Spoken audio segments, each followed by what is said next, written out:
What's good, people? So I can go addictive. Firstly, there's the colors. Take for example, cannot be made any videos with over 1 billion views. Hear anything else? That's a no bedtime song. Number one focus is keeping children hooked. Real world scenes. A guy pouring its most addictive element. Addicting behavior that we experience on a 1, 2, 3, 1. Yeah, less than 2 seconds. It's a cut. This was also discovered by Sarah Mills 98, who explained when the Cocomelon addiction is so real that nothing shows the addiction video their kids sprinting toward the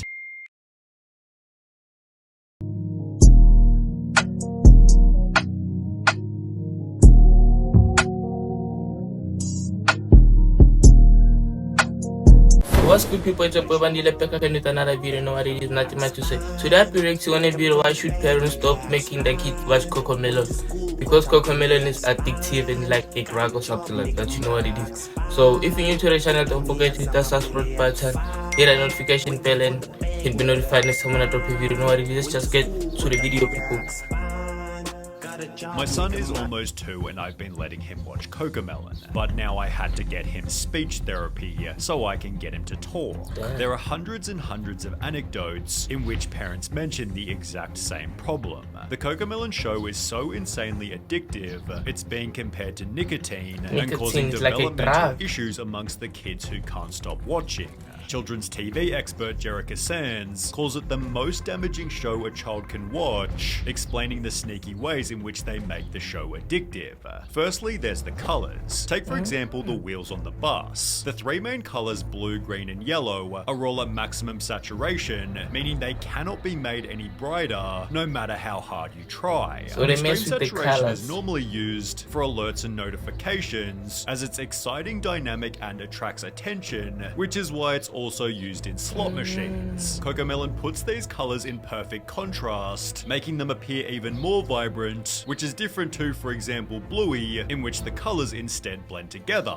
Cocomelon's also different because it's highly repetitive. There's a reason they have 38 videos with over 1 billion views. A child's brain is wired to learn through repetition, so it feels right to them to watch the same thing over and over again. Cocomelon abuses this in almost every video. For example, in the Yes Yes Playground song, they pick a word to repeat 3 times in every sentence, pairing it with a subtly repeating background lullaby, keeping children hooked. Literally no show or movie puts my son into a deep trance the way Cocomelon does. The second it's on the TV, he turns into a toddler zombie who doesn't see or hear anything else that's going on. I even see like with my little sister, I have a little sister, like she also loves to watch Cocomelon, but like when she's watching that thing, when you try to change it, she can be married. She's like, why? She trying to try like, what? Yo, Cocomelon is not good for the kids. This is only exacerbated by Cocomelon's subtitles, which have also been a heavy point of criticism. The letters are not educational. I can barely read them fast enough.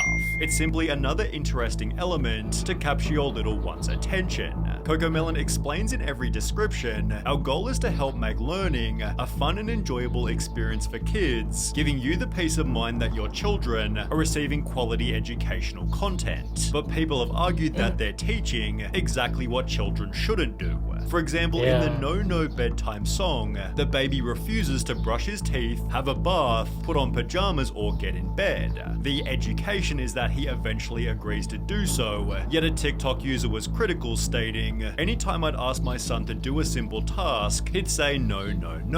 He's sitting there watching Cocomelon, which taught him no, and to say no to me. On the topic of education, Jerica Sands stated, these people don't give a shit about our children. They care about money. That's it. Your child's cognitive development in direct exchange for their wealth, and there's pretty good evidence supporting this. A New York Times journalist visited Cocomelon's studio, discovering their #1 focus is keeping children hooked. Cocomelon's data and analytics team sifts constantly through YouTube numbers to determine exactly what resonates. Should a girl wear black jeans or blue jeans? Should the music be louder or softer? Should the bus be yellow or red? Yellow is the answer, as they they use a darker method to ensure that they're correct. Cocomelon has a dedicated distractotron room in which once a month children are brought here one at a time and shown a handful of episodes to figure out exactly which parts of the shows are engaging and which are tuned out. Next to the TV playing Cocomelon, there's a second screen which plays a continuous loop of banal real-world scenes. A guy pouring a cup of coffee, someone getting a haircut, each lasting about 20 seconds. Whenever a youngster looks away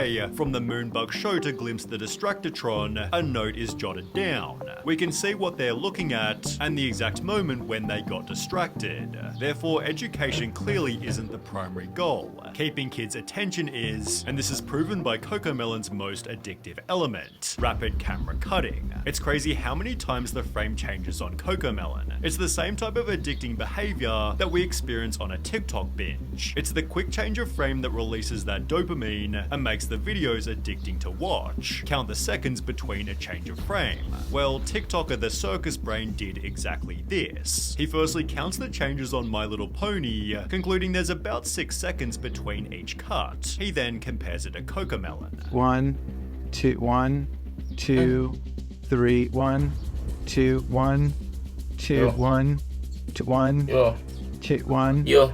2, 1. In her video, They cut more than 5 or more than 10, like each and every 2 seconds. I even did it like when I was in my mom's house. I checked it like, wow, like the cuts, the more than 2 seconds, less than 2 seconds. Yeah, less than 2 seconds. It's a cut. After 2 seconds, it's a cut. Savantix draws a similar conclusion. She found that 96% of the shots in Baby Shark were shorter than 2 seconds. She then compares 4 different animated shows, again finding Cocomelon has the shorter shots. The longest shot on a Cocomelon video was 6 seconds. The longest shot on Arcane was 8 seconds. The longest shot on Bluey was 27 seconds. And the longest shot on Encanto was 18 seconds. Which when combined with every other element, creates some terrifying statistics. Dr. Kristen Summer explained that when showing an infant normal video content, they'll focus on the screen just 11% of the time. However, when the video is instead switched to Cocomelon, their screen engagement skyrockets to a whopping 74%. This therefore produces stories such as this. I used to volunteer for a preschool and they had song time. A Cocomelon video came on and all of the tots stopped what they were doing, put down their cheese crackers, and remained fixated on the screen for the duration of the video. It was honestly kind of terrifying. YouTuber Saberspark shared his own personal anecdote. He asked to watch a Disney movie with his 2 younger cousins, who both completely refused, and instead spent all day glued to an iPad playing the addictive show.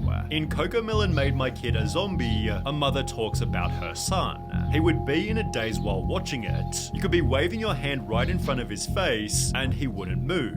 It was almost scary. This was also discovered by Sarah Mills 98, who explained when the Cocomelon addiction is so real that my 1-year-old can navigate the TV to turn it on by himself. However, nothing shows the addiction better than the Cocomelon TikTok trend. Parents will play the show's intro loudly and video their kids sprinting toward the television, where you can witness their mood change instantly. The New York Times journalist found something similar. The kid in the distractotron had shown up in the midst of a tantrum, which ended the second he heard the Cocomelon theme song. It was no surprise to Wheeler, the head of research. 99% of kids, he said, if they're having issues when they get here, once that Cocomelon song comes on, they're like, life is okay, all is good with the world.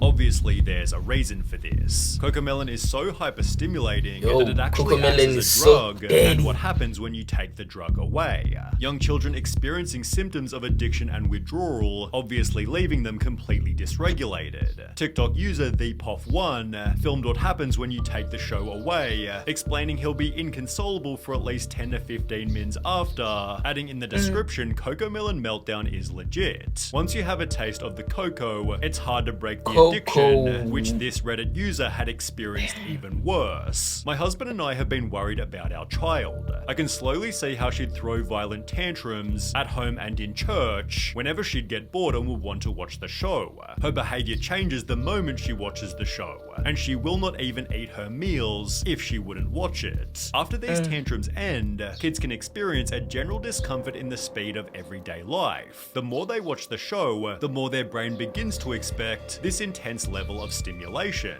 Basically, Cocomelon overstimulates their brains so much that everything else just seems slow and boring in comparison. However, the potential consequences get much worse than this. As mentioned at the start, it was the cause of a child's speaking problems, with a notable reply reading, "Same thing happened with my daughter too. She's 4 but can't speak properly. She knows the words, but she does not like to frame the sentence or speech. She has been watching these Cocomelons or such other stuffs for 2 or 3 years. Hope we're not too late." Over on Reddit, a speech language pathologist explained, "Screen time in general is linked with speech delays for a variety of reasons, but Cocomelon is excessively bad. Firstly, unlike other TV shows or movies, it doesn't have a story. It's just very short clips with poorly written songs. The kids aren't able to follow the plot, And it doesn't have like vocabulary, a and see the message or resolution of a something. conflict supported by infant specialist Meg Fora." And the problem with fast-paced TV programs is we find that little ones' language development is slower. On the Agents of Speech YouTube channel, this is again confirmed, The main problem with watching videos on the internet is that they don't know how to use the language that they learn. but he adds that 4 to 5 hours of screen time per day can make a toddler completely non-verbal.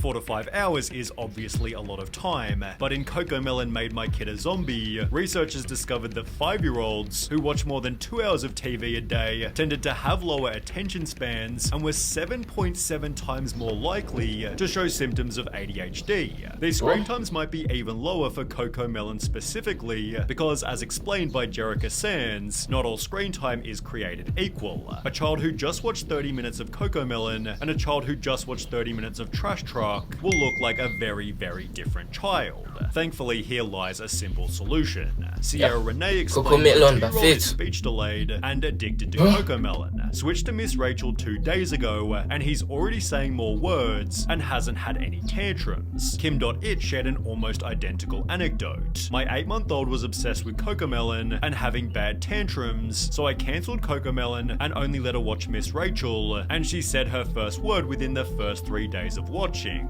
Clearly, parents are able to simply change the channel, but not before leaving Cocomelon a massive amount of dislikes. They've therefore earned the title "The Absurdly Popular Kids Show Parents Hate," and Cocomelon has actually responded to the criticism that explain our shows are not intended to replace outdoor playtime or playdates. They have a place in children's entertainment time, and as with food, exercise, etc., it comes down to each parent to find the right and appropriate balance for their children. Our responsibility is ensuring that the quality of the content that we produce is high and beneficial for the development of a child's cognitive and soft they be lying. skills. It is worth adding that our social media communities are filled with stories of parents who experience firsthand how Moonbug content helps their children. Cocomelon does have a crazy amount of supporters, but it's obvious that some of them are simply ignoring the downsides. My baby learned the alphabet and numbers from Cocomelon. She may not speak a complete sentence, but she expresses her wants through phrases. But is it Cocomelon's responsibility to ensure that babies are talking? Well, no. People love blaming cartoons and games for raising children, and not the shitty parents that don't step in to stop them from watching so much. Cocomelon is actually a really sad symbol of parents giving their children tablets instead of actually parenting and interacting with them. Ultimately, parents are the people who choose how much their child consumes. So people, if you have a brother or little sister who be watching Cocomelon, please stop making your brother or little sister watching Cocomelon, because that thing is not good for your little brother or sister. If you just heard like in the video, like the way they were talking about it, things like a drug, like you like make example like a nyao penya, something like nyao penya, like nyao when it goes into can't leave you, like that's why it does to the kid, like kid end up being zombies, like watching Cocomelon like the whole day, just like you know. So you know what it is, your boy Vanilla back here with another video, show people who they must do the rest. Outside.